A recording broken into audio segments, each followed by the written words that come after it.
Hello dear students, welcome back. आज जो आपके पास टॉपिक आया है वो है मैथमेटिकल फिजिक्स, मैथमेटिकल टूल। देखो, ये एक तरीके का टास्क है।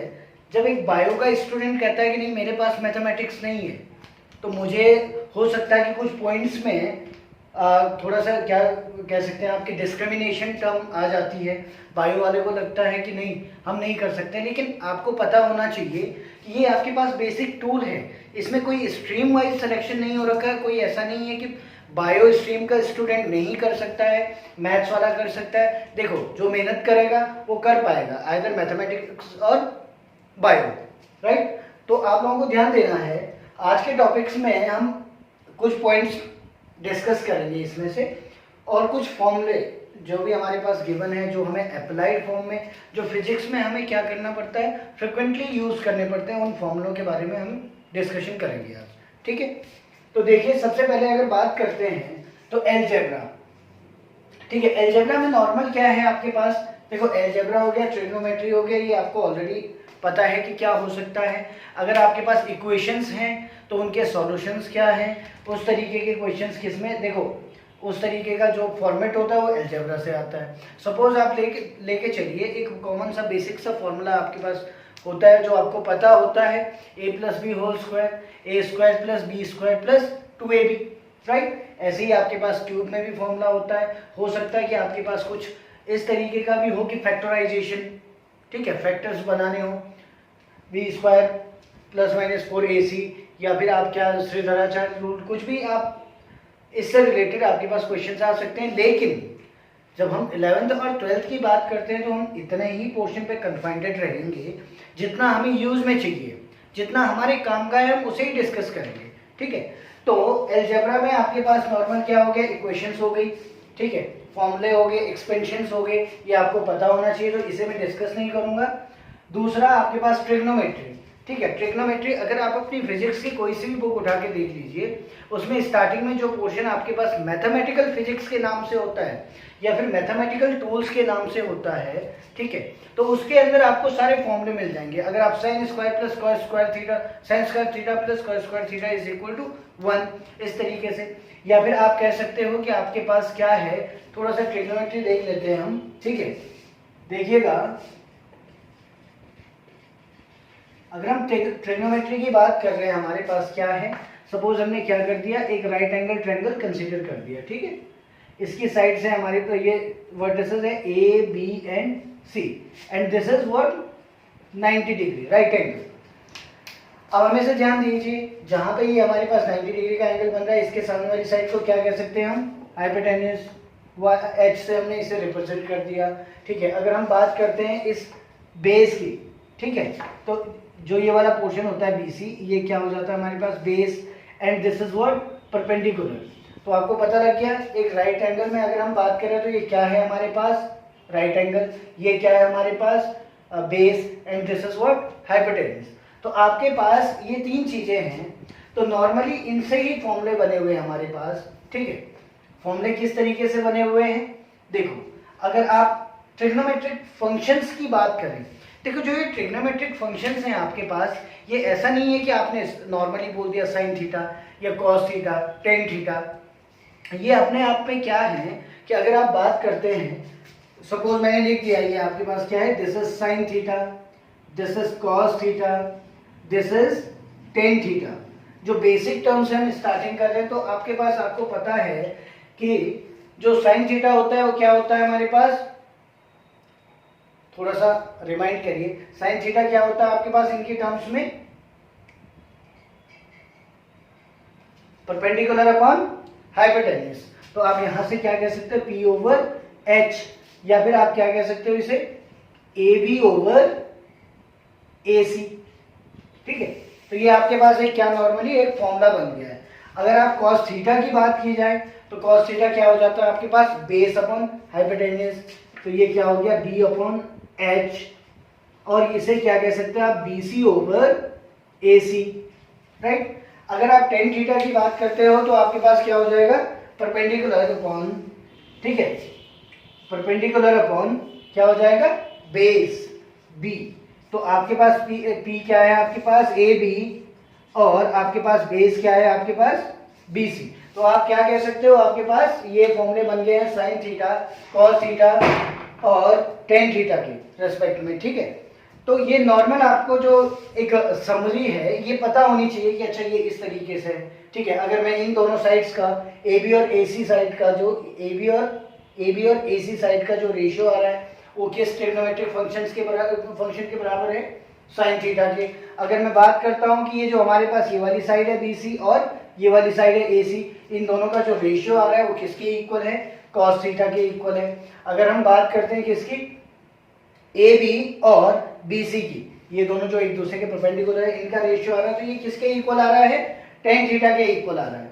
तो ये आपके पास क्या हो गया जी, ये ट्रिग्नोमेट्री के कुछ बेसिक फंक्शंस हो गए। लेकिन अभी आपको एक और चीज का पता है कि अभी हम बात करते हैं कि sine theta is equal to क्या कह सकते हैं हम, क्या होता है हमारे पास, sine theta is equal to 1 upon cosec theta, ठीक है। Sine theta is equal to क्या हो जाएगा आपके पास, 1 upon cosec theta.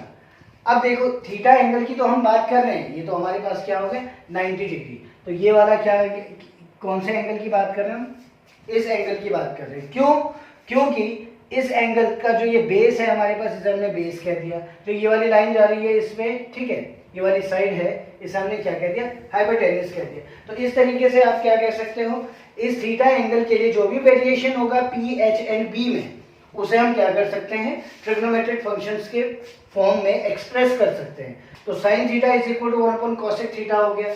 Similarly cos theta is equal to 1 upon sec theta हो गया।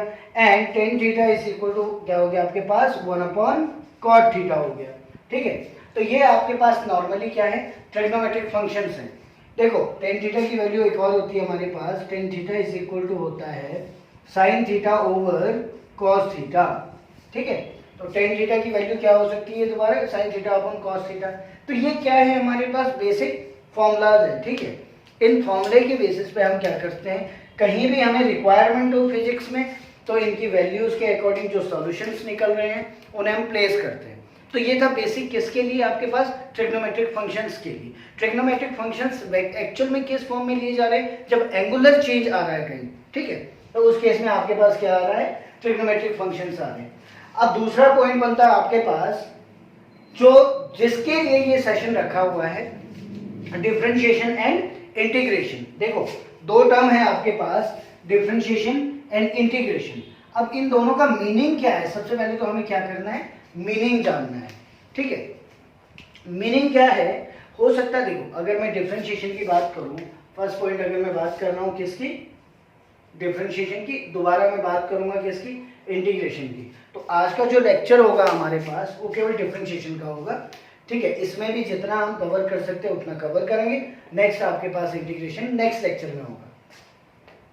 तो देखिए सबसे पहले तो हमें क्या करना है, डिफरेंशिएशन और इंटीग्रेशन का मीनिंग समझना है कि इनका मतलब क्या है। देखो मैथमेटिक्स में बहुत सारी चीजें, बहुत ज्यादा एप्लीकेशंस हैं, लेकिन अगर हम फिजिक्स में बात करें तो फिजिक्स में बेसिकली क्या, कहाँ यूज हो रही है ये चीजें, ठीक है। तो ये आपको दिमाग में रखना है। इसके लिए सबसे पहले हम बात करते हैं डिफरेंशिएशन की। तो डिफरेंशिएशन के लिए एक एग्जांपल आप कंसीडर कर सकते हो कि सपोज आपके पास क्या है, एक बॉक्स है, बॉक्स में आपने क्या कर दी, different kind of different colours की बॉल्स रख दी है, ठीक है। रेड भी हो सकता है, व्हाइट भी हो सकता है और ब्लू भी हो सकता है। तो ऐसे ही मैंने क्या कर दिया, एक मिनट अगर आप इसे नोट करना चाहते हो तो नोट करिए, वरना मैं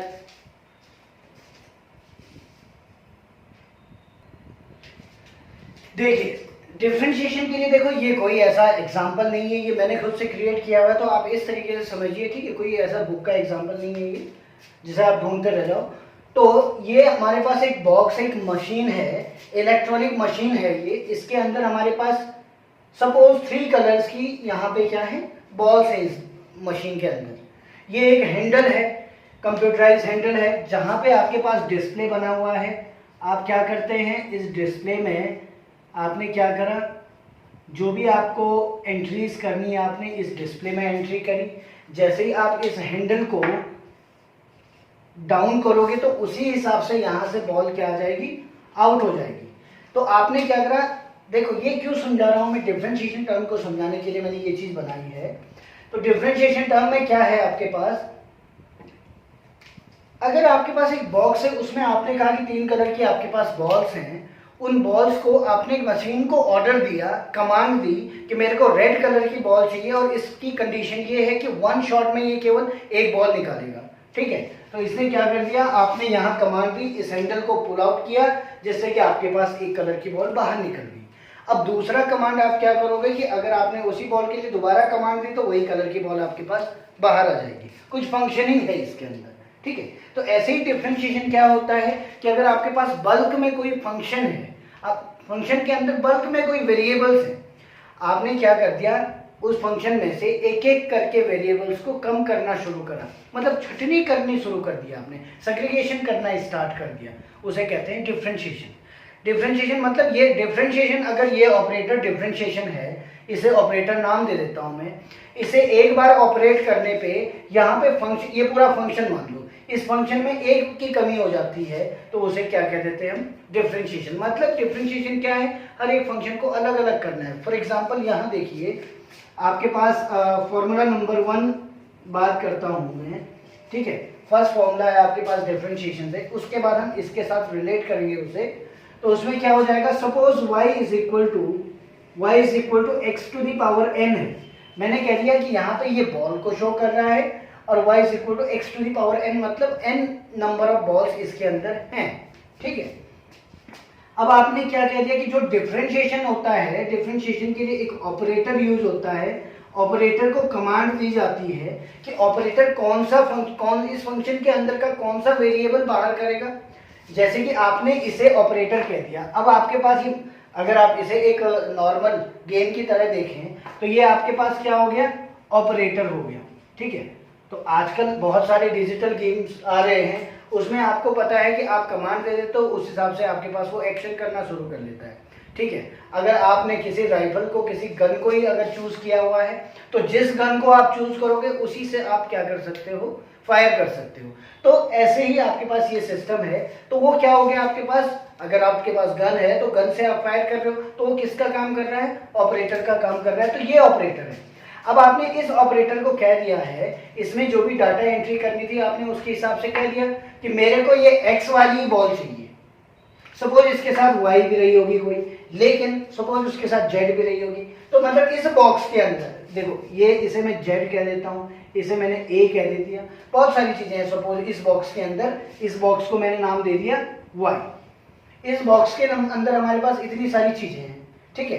अब आउटपुट क्या आएगा, जब ये ऑपरेटर इस वाई बॉक्स के अंदर काम करेगा तब जाके ये आपको क्या देगा, आउटपुट दे देगा।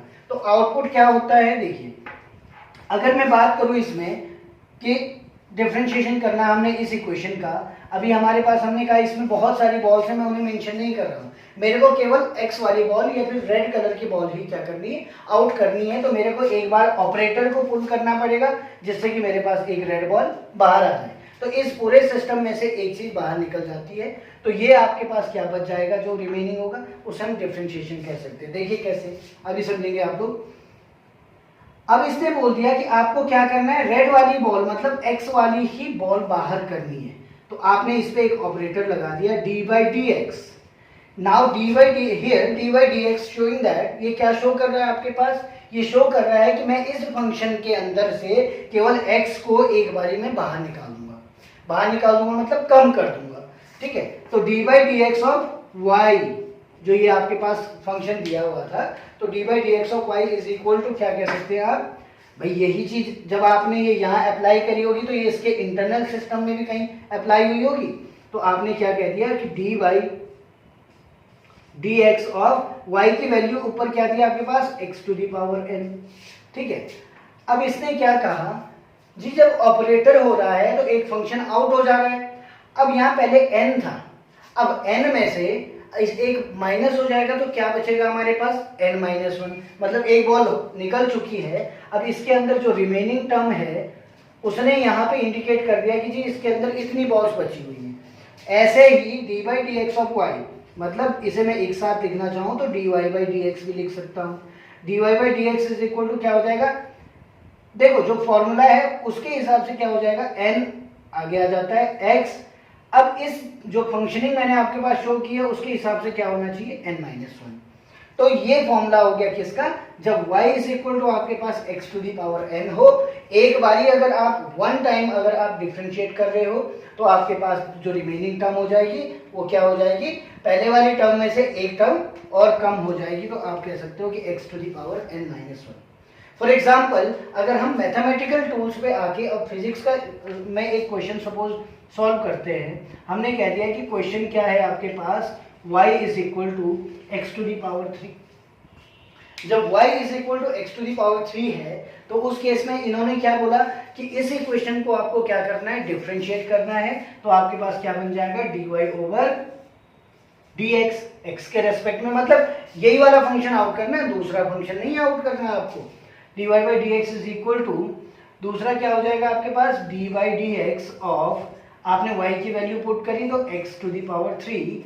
अगेन जब x की पावर थ्री इसके अंदर था, आपने एक बार operator apply, single time operator apply करा, तो एक पावर क्या हो जाएगी इसकी कम, एक पावर बाहर निकल जाएगी, तो बचेगा क्या, 3x to the power three minus one इस फॉर्मूले के अकॉर्डिंग, और ये बन गया आपके पास 3x square dy by dx। तो जो ये मैंने एक हल्का सा आपके पास एक एग्जांपल क्रिएट किया है, उसके हिसाब से हमें इस थ्री को नहीं देखना, लेकिन हम क्या कह सकते हैं, एक्स क्यूब क्या बन चुका है, अब एक्स स्क्वायर बन चुका है। इसका मतलब इस ऑपरेटर का एक बटन पुल करने पे आपके पास, एक स्विच पुल आउट करने पे आपके पास क्या हो गया, इस एक्स में एक की कमी आ गई और ये एक्स स्क्वायर हो गया।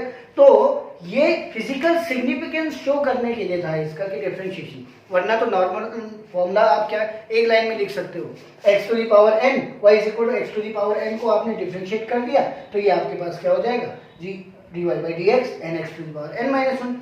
मैथमेटिकल इंप्रेशन तो ये है, बट अगर बात की जाए कि एक्चुअल में हो क्या रहा है, अगर इसे फिजिक्स में अप्लाई किया जाए तो किस तरीके से आप अप्लाई करेंगे, ठीक है। तो ये सिग्निफिकेंस थी किसकी, आपके पास डिफरेंशिएशन की। तो ऐसे ही बहुत सारे फॉर्मूले हैं आपके पास, अगर आप नोट करना चाहते हैं तो स्क्रीनशॉट ले लीजिए।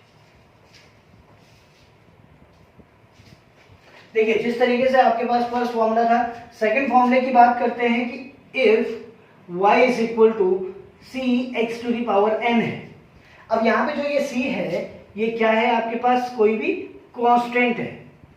तो इस केस में अब क्या dy by d x operator जब अप्लाई करेंगे तो तब क्या चेंजेस आएंगे ये देखना हमें।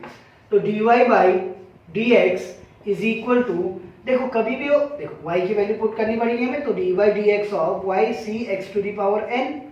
आप इसे क्या कह सकते हैं जी, c जो है आपके पास कांस्टेंट, इसे आप बाहर ले सकते हैं, इसका कोई भी डिफरेंशिएशन नहीं होगा। डिफरेंशिएशन उसी टर्म का होगा जो वेरिएबल है जिसके रेस्पेक्ट में हम काम कर रहे हैं, ठीक है। अब उस मशीन के अंदर बॉल थी, आपने कहा नहीं लड्डू आ जाए वहां से, तो ऐसा पॉसिबल है क्या। तो मतलब एक तरीके से एग्जांपल है ये। तो यहाँ भी हमने क्या कह दिया कि c आपके पास कांस्टेंट है, इस पे ये चीज अप्लाई नहीं होती है, तो c क्या आ गया आपके पास, बाहर आ गया, d by d x of x to the power n आपके पास बन चुका है। अभी आपको ऑलरेडी पता है x to the power n को आप nx to the power n minus one कर सकते हैं, तो c into n x to the power n minus one differentiation करने के बाद ये आपके पास रिजल्ट निकलता है। तो नेक्स्ट फॉर्मूला क्या हो गया आपके पास जी, दूसरा फॉर्मूला हो गया आपके पास कि किसी फंक्शन में अगर कांस्टेंट की इन्वॉल्वमेंट है तो तब क्या काम होगा। तीसरा फॉर्मूला अगर हम बात करते हैं, थर्ड फॉर्मूला, इसने बोल दिया कि dy बाई, सॉरी इसने बोल दिया आपके पास y is equal to suppose 4 है, दैट मीन्स कांस्टेंट, या फिर आप क्या कह सकते हो कांस्टेंट। अब जब कांस्टेंट टर्म है, कांस्टेंट टर्म का मतलब ये है कि अब उस बॉक्स में बॉल है ही नहीं। अब जब बॉल है ही नहीं तो वो बटन दबा के क्या निकालेगा, कुछ भी नहीं, ठीक है। तो वो आउटपुट क्या देगा, जीरो, एरर, समझ गए आप लोग। तो ऐसे ही इसने क्या कह दिया कि अब इस केस में dy बाई जो dx आएगा, ठीक है, x तो इसमें कहीं दिख ही नहीं रहा, मतलब बॉल्स तो है ही नहीं, तो आप क्या कह सकते हैं, ये क्या हो जाएगा, कांस्टेंट टर्म का अगर हम डिफरेंशिएशन करते हैं तो हमारे पास क्या आंसर आ जाता है, जीरो, ठीक है। केवल कांस्टेंट, ऐसा नहीं, एक कांस्टेंट ऐसे भी हो सकता है 4x to the power n, तो उस केस में 4 को बाहर करना बेटा तेरा काम नहीं है, बस काम किसके साथ है, x to the power n के साथ। तो ये आपके पास नेक्स्ट फॉर्मूला बन गया। ऐसे ही आप अगर बात करते हैं कि हमारे पास कोई ट्रिग्नोमेट्रिक फंक्शन है, फॉर्मूला नंबर है ये आपके पास 4, अगर हम बात करते हैं कोई ट्रिग्नोमेट्रिक फंक्शन है, अभी जो रिक्वायर्ड बेसिस पे हम कंसीडर करेंगे वो केवल साइन और कॉस को कंसीडर कर रहे हैं, ठीक है। तो इसने क्या कह दिया कि if y is equal to sine theta, अगर y साइन थीटा है तो अगर हम इसका डिफरेंशिएशन करते हैं डी बाई डी थीटा, या देखो डी बाई डी थीटा करोगे या डी बाई, चलो डी बाई डी थीटा ही करते हैं, d by d theta of y is equal to क्या हो जाएगा, d by d theta of y की वैल्यू पुट कर दी साइन थीटा। तो जो ये d by d theta of sine theta होता है ये किस में बदल जाता है जी, कॉस थीटा में। अगर थीटा के बदले x होता तो d by d x of y हो जाता, अगर थीटा के बदले z होता तो d by d z of y हो जाता। तो इससे आपको घबराना नहीं है, आपको बस दो चीजें नोट करनी है। जहां आपके पास वेरिएबल होगा, फॉर एग्जांपल अगर हम इसकी बात करें, यहाँ पे आपके पास dx आया था, यहाँ पे आपके पास x था, तो मतलब इसके रेस्पेक्ट में ही ये काम होगा। यहाँ भी ऐसे ही है आपके पास। अब यहाँ पे आप नोट कर सकते हो, यहाँ आपके पास थीटा था, यहाँ आपने क्या कर दिया, डी थीटा कर दिया, तो इतना कोई इश्यू नहीं है। लेकिन आपके पास पता लग गया आपको कि d y by d theta क्या आ गया आपके पास, कॉस थीटा, अगर फंक्शन आपके पास साइन थीटा था। लेकिन अगर इसी में मैं यूं कहूं कि फॉर्मूला नंबर 5 हमें यूं कहता है कि y is equal to cos theta, अब y is equal to cos theta है तो यहाँ पे डिफरेंशिएशन में ये फॉर्मूला बन जाता है d y by d theta is equal to minus sine theta. मतलब यहाँ क्या हो जाएगा, अपोजिट हो जाएगा। तो ये फॉर्मूले आपको, ये आपको पता होने चाहिए, फॉर्मूले आपको बहुत ज़्यादा यूज करने हैं फिजिक्स में ये, इसलिए मैं आपको ये चीज़ें बता रहा हूँ। आगे बढ़िए। नेक्स्ट आपके पास फॉर्मूला नंबर, अगर मैं बात करता हूँ फॉर्मूला नंबर 6 की, ठीक है, फॉर्मूला नंबर 6 बेसिक फॉर्मूला बताता हूँ पहले। अगर ऐसा हो सकता है कि किसी फंक्शन के अंदर और दो चीजें हों, सपोज मैंने कह दिया कि एक, या देखिए मैंने कहा कि y इज इक्वल टू क्या है, u इंटू वी, दो चीजें प्रोडक्ट में है, ठीक है। बट ये जो दो है हमारे पास u एंड v, ये फंक्शन है किसके, x के, दोनों में कहीं ना कहीं x आ रहा है। फॉर एग्जाम्पल अगर हम बात करें तो एग्जाम्पल ले अगर, तो y इज इक्वल टू मैंने कह दिया x टू द पावर 5 और sin x। तो आपने देखा होगा यहाँ पे आपके पास दो चीजें आ रही हैं, एक x टू द पावर 5 आ रहा है, एक sin x आ रहा है, ठीक है। तो इस केस में आप क्या कह सकते हैं, देखिए इसे मैं इधर लिख देता हूँ, ठीक है। क्या था ये, y इज इक्वल टू मैंने कह दिया कि x टू द पावर 5 और sin x। तो यहाँ पे आपने देखा होगा कि दो, एक ट्रिग्नोमेट्रिक फंक्शन आ रहा है, एक नॉर्मल आपके पास पावर में टर्म आ रही है। तो ये दो फंक्शन है। अब इन्हें सॉल्व करने का फॉर्मूला क्या बनता है, देखिएगा। तो इसके लिए एक फॉर्मूला नंबर 6 लिया हुआ हमने, ये वाला। तो यहाँ पे dy by d x is equal to d by d x of u comma v, sorry u into v, ये प्रोडक्ट में है। तो जब ये दो चीजें प्रोडक्ट में है आपके पास, तो इसे कह देते हैं हम फर्स्ट फंक्शन, इसे कह देते हैं हम सेकंड फंक्शन। नोटेशन दे दी हमने, इन्हें नाम दे दिया। अब देखिएगा क्या करना है आपको, फर्स्ट फंक्शन को ऐसे ही छोड़ देना है, मतलब u remains as it is, and differentiate second function, that means d by d x of v, इतना आ गया। पहले को आपने एज इट इज छोड़ा, दूसरे का आपने डिफरेंशिएशन कर दिया, प्लस अब दूसरे को एज इट इज छोड़ेंगे, अब डिफरेंशिएशन नहीं करना उसका, दूसरे को एज इट इज छोड़ दिया, D by d x of you, ठीक है। तो यहां से आपको क्या, ये एक फॉर्मूला बन गया जी आपके पास। किसका फॉर्मूला बन गया, when y contain two functions u and v, ये जो ये दो फंक्शन है इनके अंदर वेरिएबल क्या है, x है, तो dy बाई डी एक्स आपके पास ये फॉर्मूला बन गया। अब इस फॉर्मूले को डायरेक्ट पहले अप्लाइड फॉर्म में लेके आते हैं, तब जाके हमें बहुत अच्छे से समझ आएगा, ठीक है। अप्लाइड फॉर्म के लिए मैंने आपको एक एग्जांपल पहले से ही तैयार करके दिया हुआ है कि y is equal to x to the power 5 sin x, ठीक है। y is equal to x to the power 5 sin x में आपने क्या कह दिया, simply dy by d x आपको कैलकुलेट करना है, तो आपने d by d x of x to the power 5 sin x लिख दिया है जी। अभी आपको मैंने एक रूल बताया था कि आपको क्या करना है, this is first function, this is second function, तो बात वही चलती रहेगी। Now first function remains as it is, x to the power 5 आपने ऐसे ही छोड़ दिया, and d by d x of second function sin x, बस लिखते जाना, अभी कोई मतलब नहीं है क्या होगा। plus now the second function remains as it is and dy dx of first function, that means x to the power 5. so x to the power 5, अब ये तो बेचारा अकेला था, इस पे कोई डिफरेंशिएशन ऑपरेटर नहीं था, बट साइन पे था, तो साइन एक्स पे था। साइन एक्स का अभी मैंने फॉर्मूला बताया आपको, y is equal to sine x है अगर, तो d by d x of sine x क्या हो जाता है, कॉस एक्स। यहाँ थीटा के टर्म में समझाया था, यहाँ एक्स के टर्म में, नो प्रॉब्लम। तो d by d x of sine x क्या हो गया आपके पास, कॉस एक्स, मैंने इसके लिए रख दिया, प्लस अब साइन एक्स को आपने एज इट इज छोड़ दिया, and d by d x of x to the power 5 same y is equal to x to the power n, it becomes 5 x to the power 5 minus 1. so आप क्या कह सकते हैं, conclusion क्या दे सकते हैं, ये बन गया आपके पास x to the power 5 cos x plus 5x to the power 4 sin x। अब जो मर्जी आप अगर इसमें से x कॉमन लेके आना चाहते हो तो ले लीजिए, बट हमें इतना पता लग गया कि dy by dx हमारे पास क्या आया। तो ये था आपके पास किसका एग्जाम्पल, आपके पास फॉर्मूला नंबर 6 का एग्जाम्पल था। तो अब देखिएगा, अगर छोटी सी बात की जाए इसमें, अगर मैं क्या करूं, इन सब को मिला के एक क्वेश्चन बना दूं, ठीक है, इन सब को मर्ज करके मैंने क्या कर दिया, एक क्वेश्चन बना दिया। तो हमारे पास सपोज ये फॉर्मूला आपने स्क्रीनशॉट ले लिया, ले लीजिए। अब देखिए इसके लिए मैंने क्या कर दिया, इन सारे फॉर्मूले को एक क्वेश्चन में मर्ज कर देता हूं। सपोज हमारे पास क्वेश्चन है y is equal to x to the power 3 ना लेके मैंने इसे क्या कर दिया, -1/2 कर दिया। क्या दिक्कत हो रही है, कुछ भी ले लो आप। y is equal to x to the power -1/2 plus यहां पे मैंने कर दिया साइन एक्स, प्लस यहां पे मैंने कर दिया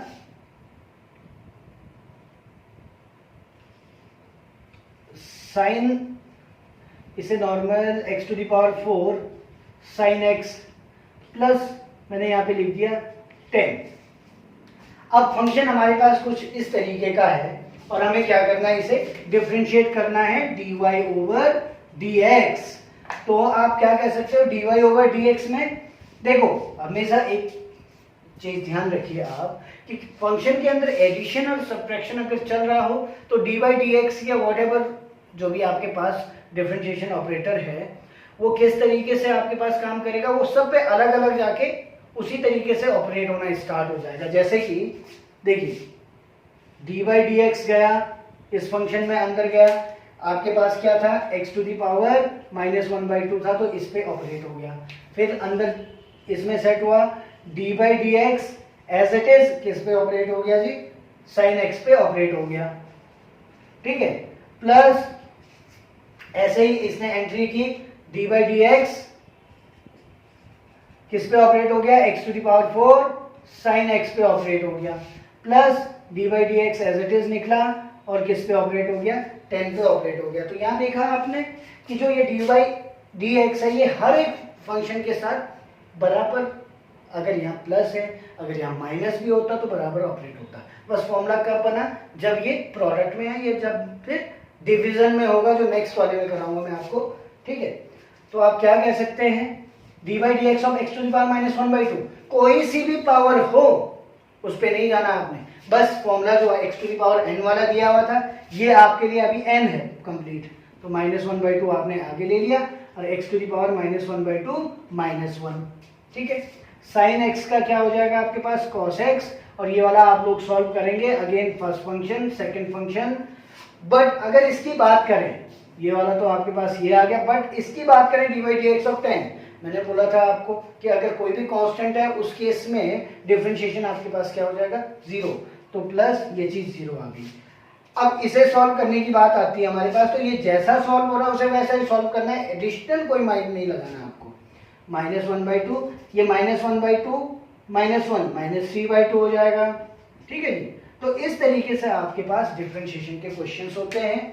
क्वेश्चंस क्या, आपको तो इसे मैकेनिक्स में भी यूज करना है, आगे 12th में जाएंगे आप तो आपको बहुत सारी जगह इन चीज़ों को यूज करना है, इसलिए ये समझना बहुत ज़्यादा जरूरी है, ठीक है। अभी भी जो नेक्स्ट लेक्चर होगा मैं इसी पे कंटिन्यू करूंगा, देन इंटीग्रेशन समझाऊंगा आप लोगों को, ठीक है। वीडियो को शेयर करिएगा, लाइक करिए, सब्सक्राइब करिए, ठीक है। And thanks for watching. Thank you.